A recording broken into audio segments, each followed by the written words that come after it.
Welcome to another episode of Chad Sports Talk. You don't know, my name's Chad. Take a dive into sports. Hey, welcome to part 2 of my 2022 NFL preview video. Here I'm going to be covering the NFC and who is going to win the Super Bowl and my picks for the NFL MVP.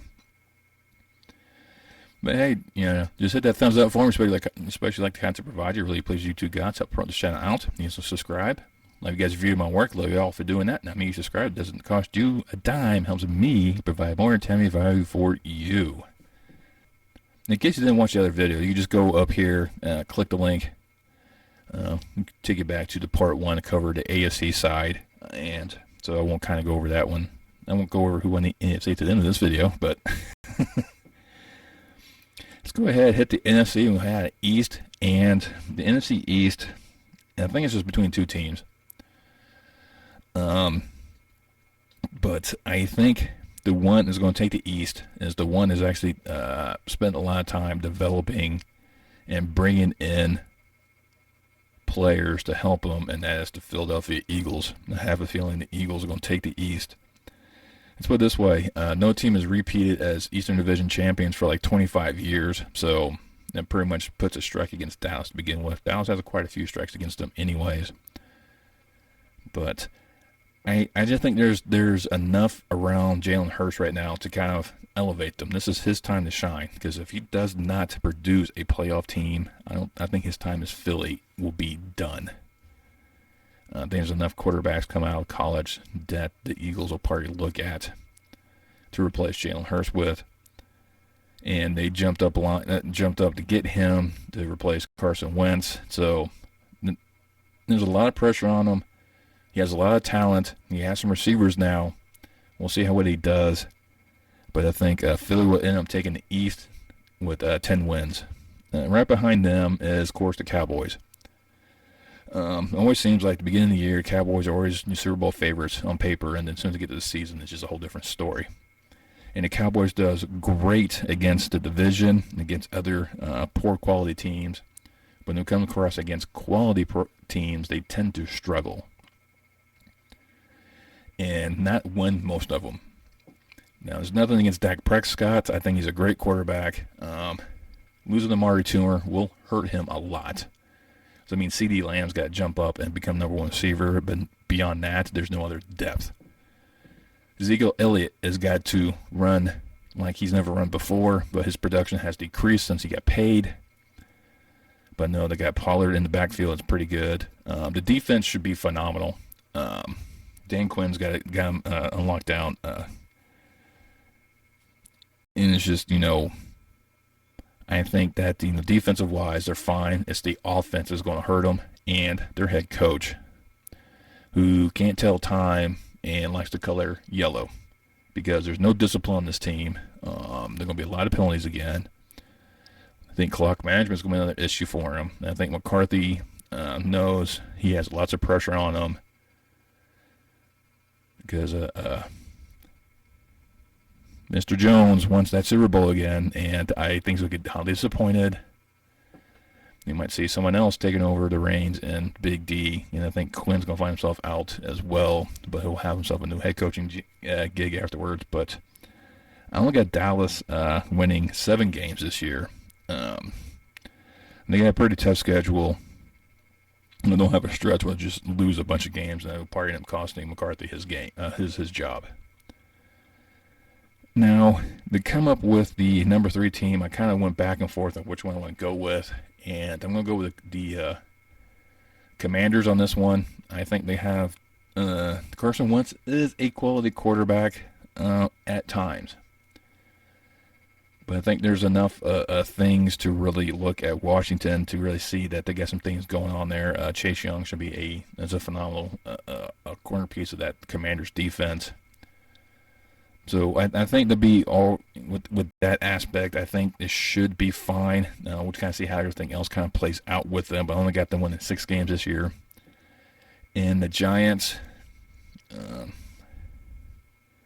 Brian Dable should do some things with it, but I don't think Daniel Jones is the key. And who knows how much of the season Saquon Barkley is going to play running back, because he hasn't had a full season yet due to injuries. I think it's just it's going to be a rebuild year for Big Blue, and they're going to probably be looking like this for another season. And only got to win 4 games, and also going for that first pick in the draft. We'll head up north, and this has just pretty much been Aaron Rodgers' division ever since he took over in Green Bay. I mean, there's been a few exceptions here and there, but it's all been Green Bay. And even though he will lose Devontae Adams, which will hamper his numbers slightly. You can't go against this guy. You may not like his stances off the field, but on the field, he is one of the premier quarterbacks ever. Definitely a first ballot Hall of Famer. And Matt LaFleur has a great game plan. Maybe some bad decisions in playoff games, but during the regular season, Aaron Rodgers is just phenomenal. He's going to run the gamut again in the division. Pretty much own every team. I think I have him going 5-1 in the division. Only having like one misstep early in the season, and beyond that one, they're just going to own like he has his controlling stake at Chicago. He'll continue that one. I'm a Bears fan. I hate to say that, but yeah, I'll have Green Bay winning 13, get the number 1 seed. I don't think no one's going to question that one. Right behind them, I have the Vikings. Kirk Cousins is one of these very interesting quarterbacks, to say the least. He's going to cost them some games. He's going to win them some games. It's just how he is. And then we have Justin Jefferson and Dalvin Cook on your offense. You have some great weapons right there. So there's enough there to get him up there. The defense is actually decent. Nowhere near the Purple People Eater standard. But they're definitely little monsters themselves up there in Minnesota. And I got them winning 10 games and making the playoffs. Now, behind them, I went back and forth a little bit between these two and trying to figure out, and I might have been a little generous with one of them. You probably guess which one. Yes, that's right. I was a little generous with Chicago. I think they can squeak out 9 wins. If things start going the right direction with Justin Fields and this team altogether, they could generate 9 wins and miss the playoffs. But I think there's enough talent there that it could happen. They might find themselves in a very unique position of making a push for a playoff. It's a 17 playoff, so why not? We just kind of see how things kind of go with the Justin Fields experiment, and then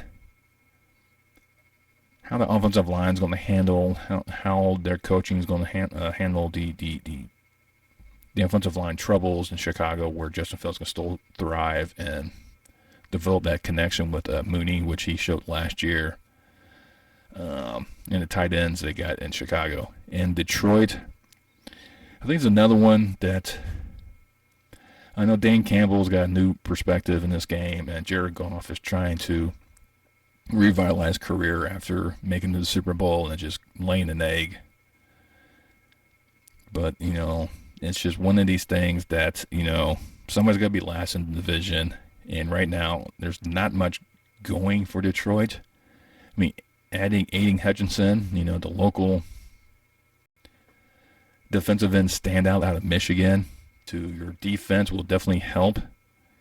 But I think once they start getting some true talent on that offense, Detroit should be interesting in the next couple of seasons. As right now, I don't see them going anywhere except winning 6 games. Now, Detroit and Chicago could flip.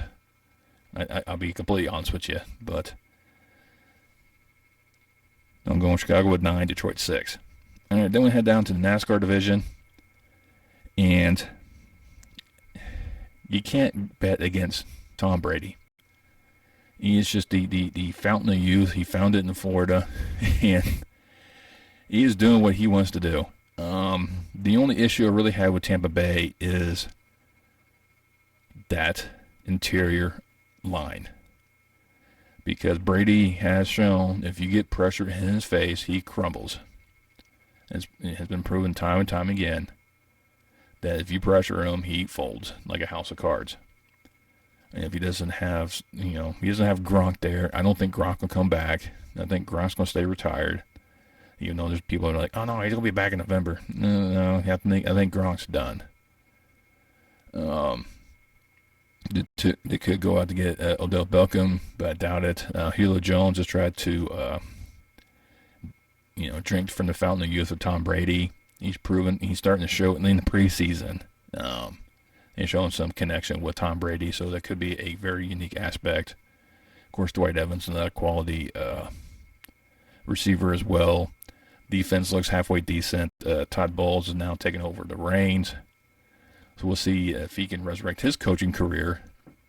He didn't have a very good one with the Jets, so we'll see if his time in Tampa will put him in the right direction. And having Tom Brady as your starter definitely would help. And I think they'll take the division, but barely, winning 10 games. Right behind them, I got New Orleans. Just for the sheer fact that it's the Saints, and they seem to play Tampa Bay very well. Yeah, there's no Sean Payton. He is now not coaching. He's taking the year off before he gets hired in Dallas. Jameis Winston is now the QB1. He's shown some promise last year. So he's definitely learned under Drew Brees. You just see if he can get rid of some mistakes he had in Tampa and resurrect his career in New Orleans. I don't think he's just a temporary fill until they get another young star quarterback down there in the Big Easy. But I got to win 9 games and snuffing the playoff berth. And right behind them, I got Carolina. I think Baker Mayfield is going to go on a revenge tour. He's going to start when the Browns come to town. He's going to scorch them. It's just one of these things. I think that that's what's going to happen with him. He's going to have a chip on his shoulder. He's going to run with it. The only issue I have with Carolina is Christian McCaffrey. He's right now being injury prone, so I don't know how much of the season he's going to play. I don't think he's going to play a full season, which is going to hamper Carolina, and they'll stumble right where they need him, and they'll be in the playoff hunt, but they'll be sitting out at 8-9. And the last team in this division has to be someone last, and it is the Atlanta Falcons. Mariota's trying to resurrect his career, but I don't know if it's going to be enough because he's not going to have Calvin Ridley because he's suspended for the season. So it's going to be hard going for Hotlanta this year. And I got them winning 5 games. We'll get a top 5 pick. That's probably about the only highlight they'll have for the Falcons. So we'll kind of see that one kind of goes. Out west, this one is just so interesting because you really have 2 teams that you people are going to clamor to, and both California teams. So I think the one's going to win it is going to be the 49ers. I think they've got everything in place. Trey Lance is going to take over. He's QB1. Jimmy Garoppolo couldn't find a suitor that he can get traded to. Restricted his contract for 1 year as a backup. Got paid a little bit less. Gives him a year to rest that shoulder they had surgery on, which would help him out. He might become a hot commodity later on. Somebody might look at him, like maybe the Giants might want to take him. I don't know. He might find a home in Baltimore next season. Those couple things to kind of throw out there. But Kyle Shanahan will have something in place for Trey Lance. I think they got enough weapons on the offense. They got a talented defense. So I think 49ers are poised to make a nice run this year. And I got them winning the division and going 12-5. And nipping at their heels, I think, will be the defending champion LA Rams. There's just too much talent on this team. Sean McVay is a very good coach. Aaron Donald on that defense. You still got Cooper Kupp as your primary receiver. People questioning about Matthew Stafford's elbow. But I think it's going to be enough to warrant that this team will find some good games coming up. and I have them going 11-6. I mean, they got that they'll kick off the season with Buffalo. That could be a Super Bowl matchup. But, that's just, more to that on a different video. But I think they'll be very good 11-6. And you get Arizona. Now, Arizona's going to be definitely interesting because Kyler Murray has just proven everyone wrong. He's been a quality quarterback. And he's trying to live up to the hype. You still got DeAndre Hopkins. So see how that plays out. J.J. Watt, I think he's just on the tail end of his career. He just joined his time out there in the desert. So, but I think Arizona's going to struggle throughout the season. They'll probably lose some games. They should win games they should lose, like they did last year. But I'll have Arizona taking 9 games and squeaking into the playoffs. And that'll leave Seattle dead last. And sorry, when you got Geno Smith as your starter, that's not boding well for you. Pete Carroll has just got to scratch his head like, what the heck am I going to do with this season? I'm just going to get a squeak pass or try to see if I get a good draft pick. Maybe I get lucky in the Jimmy G sweepstakes at the end of the season. There's just so many things wrong in Seattle right now. And I don't know if it's the ownership, the coaching staff. I don't know what's happened up there, but they're going to struggle, and I haven't won in 4 games because I haven't won in a couple of shockers. So I have to win 4 games and competing for that number 1 draft pick. So then we kind of look at their playoff side for the NFC. You got Green Bay sitting number 1. With the 49ers will host Arizona. Easy victory for the Niners. Philly would then host Minnesota. Philly will knock off Minnesota. And then Tampa Bay will host the defending champion Rams, and the Rams do it again to Tom Brady. Then we go Green Bay, San Francisco being home, and once again Green Bay choking. The Rams will knock them off. And the Niners knock off the Eagles, will leave another huge key matchup between the Niners and Rams once again. This time the 49ers come out on top, represent the NFC in the Super Bowl. So the Super Bowl is going to be an interesting matchup as you have teams making their multiple trips, trying to see if they can win it. Buffalo winning the AFC, the only NFL franchise to make it to 4 straight Super Bowls and losing all 4 of them, 3 of them in blowout fashion, and then the 49ers. Now, they made it a couple years ago with Jimmy G, fell short to the Chiefs. So we see now Trey Lance leading the charge. It's going to see, Jimmy G get some pointers, whatnot. But I think with this aspect, I think Buffalo will walk out with their first ever championship, first ever Super Bowl, and finally break that curse, make the Bill Mafia happy, and just rejoice in Western New York. I know it's kind of bold to kind of say Buffalo will win it, but it's a great team, built the right way. I think they're going to do phenomenal this year. In terms of the MVPs, I think Josh Allen will be the MVP, but it will be a very tight race because I think Lamar Jackson is going to go scorch earth, try and get that contract. You can't count Aaron Rodgers, Tom Brady. Both of them will have phenomenal years as well. I think Russell Wilson will be another one up there as well. So there's your 5 quarterbacks I think will be battling for the MVP, and I think Josh Allen will be the one. It always seems to be a offense or quarterback award. I don't see that happening with the other ones. The other player kind of stepping up. I mean, there's a few defensive players that could make a case, but might get defensive rookie of the year or defensive player of the year. With that being said, that's just going to be a wild season. I don't see anyone really dominating. I don't see really anyone falling flat in their face completely. I think it's going to be a few shockers in the beginning. Teams, struggling in the beginning and then just turning on the jets. And other teams that start off hot and that just fail at the end. It's a 17-game season. It's a lot of games to play, so anything can happen. And I'm just looking forward to this upcoming season, and I will get my Week 1 preview video out on the first day when the whole thing kicks off. But there is my preview. If you watch both my videos, you've seen how I decided how teams I kind of go. And just let me know down in the comments below what you think. Who you think is going to represent NFC? Who you think is going to win the Super Bowl? Who do you think is going to be MVP? I mean, those are some great questions. I'd love to hear y'all talk about that. I'd love to interact with y'all about these type of things. While you're there, make sure you hit that thumbs up button. Share this video with friends and family. And once you subscribe, make sure you hit that bell notification so next time I post a video. I will see you next time on Chat Sports Talk.